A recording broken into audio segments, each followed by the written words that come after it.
So I look back, as most of us do, and wonder, and I question myself, why did I tolerate so much narcissistic abuse? Why did I stand for slights and insults of the golden child? Why did I take it? Why did I just keep my head low and not want to cause any trouble? I had, during the time of my contact, after reconnection especially,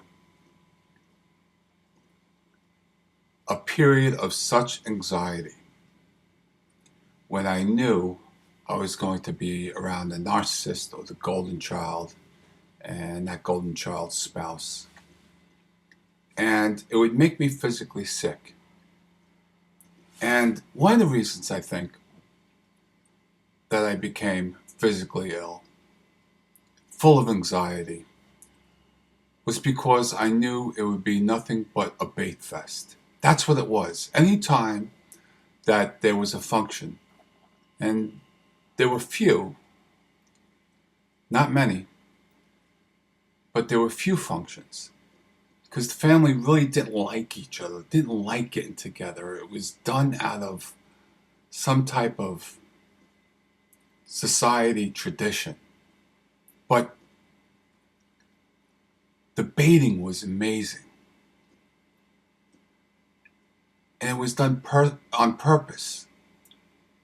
And I can literally remember looking and seeing them watching for my reaction or the reaction of other targets that were there.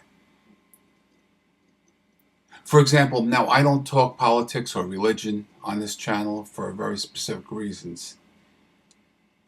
But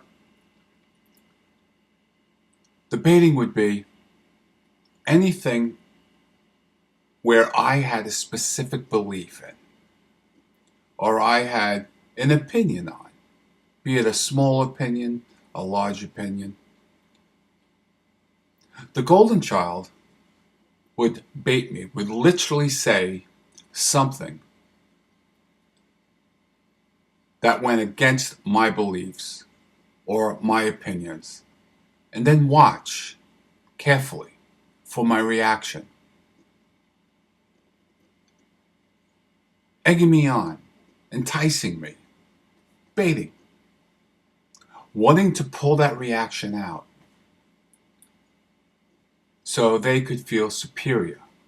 They could feel then clean. They can then themselves and within themselves feel as if they're good, they're solid, they're not negative, when in fact they are. This is one of the reasons why I talk so much about how the narcissist or the golden child that turns into the narcissist hates themselves so much. They've got to have an excuse. They've got to get that attention off of themselves and onto somebody or something else. And it didn't matter what it was. It could be my belief or non-belief in religion. It could be my political view. It was always thrown out there. And it wasn't just me. I wasn't just the only target. The narcissist and the golden child that turned into a narcissist would take such great pleasure in watching other people in the close proximity squirm and feel uncomfortable. And what did I do? The people pleaser I am, I just kept my mouth shut, head lowered, not to cause trouble. And I don't know why I did that. You know, I don't know why I didn't stand up firm for myself. Well, I stand firm for myself now. I stand up for myself now. One of the positives that came out of all of those negatives is I don't have that anxiety. I don't have that anxiety filled inside my body days before an event. Or how about this? How about when you're called and told about an event? Not asked, not invited. You're told about an event and you're automatically assumed you will show up at this event. I don't have that anymore.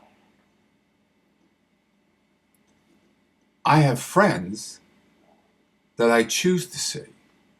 I have friends, my son, where I am happy to be in their company, where I don't have to fear the ambush, where I don't have to have anxiety days before. Whereas I had that anxiety days before, I now have pleasure looking forward to these events, looking forward to these conversations, looking forward to what they have to say. And why do I choose to call them friends? Because they're unconditional friends. They're interested in my growth. They're interested in how I'm doing, or how my son is doing, how my family is doing. And I'm interested truly in what they are, or who they are, or what they're doing, or how well they're doing. It's an unconditional friendship. So I can look back as if it was yesterday on all those negatives, sitting around after being commanded, essentially, to show up at an event, and the horrendous anxiety and nerves, and literally remembering, thinking, keep your mouth shut, you go in, you go out. Now, I did this for years. Even before I reestablished contact with the narcissist, I did this with the golden child, my sibling, just to keep the peace, just not to get involved in such nonsense, bickering, bullshit, to be quite frank with you. I don't have that problem anymore. If I'm around someone, I'm happy. I choose happiness. That's a huge positive. I don't feel that obligation where I have to go anywhere. I don't feel that obligation that I have to be there and abused. Now, that's just a little clip of that anxiety and that abuse in my adult life.